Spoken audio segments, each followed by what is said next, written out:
شروع اللہ کے نام سے جو بڑا مہربان نہایت رحم والا ہے۔ اے محمد صلی اللہ علیہ وآلہ وسلم، جو کپڑے میں لپٹ رہے ہو، رات کو قیام کیا کرو مگر تھوڑی سی رات، یعنی نصف رات یا اس سے کچھ کم یا کچھ زیادہ، اور قرآن کو ٹھہر ٹھہر کر پڑھا کرو۔ ہم ان قریب تم پر ایک بھاری فرمان نازل کریں گے۔ کچھ شک نہیں کہ رات کا اٹھنا نفس بہیمی کو سخت پامال کرتا ہے، اور اس وقت ذکر بھی خوب درست ہوتا ہے۔ دن کے وقت تو تمہیں اور بہت سے شغل ہوتے ہیں، تو اپنے پروردگار کے نام کا ذکر کرو اور ہر طرف سے بے تعلق ہو کر اسی کی طرف متوجہ ہو جاؤ۔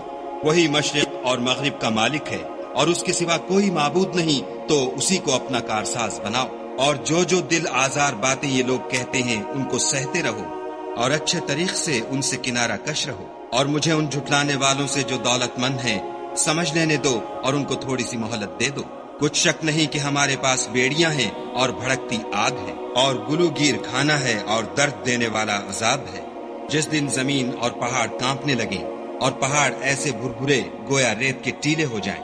اے اہل مکہ، جس طرح ہم نے فرعون کے پاس موسیٰ کو پیغمبر بنا کر بھیجا تھا، اسی طرح تمہارے پاس بھی محمد صلی اللہ علیہ وآلہ وسلم رسول بھیجے ہیں، جو تمہارے مقابلے میں گواہ ہوں گے۔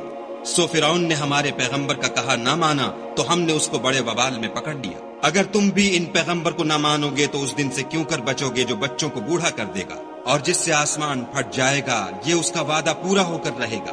یہ قرآن تو نصیحت ہے، سو جو چاہے اپنے پروردگار تک پہنچنے کا راستہ اختیار کر لے۔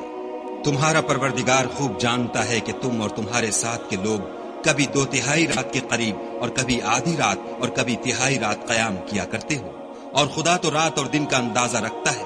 اس نے معلوم کیا کہ تم اس کو نبھا نہ سکو گے تو اس نے تم پر مہربانی کی، بس جتنا آسانی سے ہو سکے اتنا قرآن پڑھ لیا کرو۔ اس نے جانا کہ تم میں بعض بیمار بھی ہوتے ہیں، اور بعض خدا کے فضل یعنی معاش کی تلاش میں ملک میں سفر کرتے ہیں، اور بعض خدا کی راہ میں لڑتے ہیں، تو جتنا آسانی سے ہو سکے اتنا پڑھ لیا کرو، اور نماز پڑھتے رہو اور زکوٰۃ ادا کرتے رہو، اور خدا کو نیک اور خلوص نیت سے قرض دیتے رہو، اور جو عمل نیک تم اپنے لیے آگے بھیجو گے اس کو خدا کے ہاں بہتر اور صلے میں بزرگ کر پاؤ گے، اور خدا سے بخشش مانگتے رہو، بے شک خدا بخشنے والا مہربان ہے۔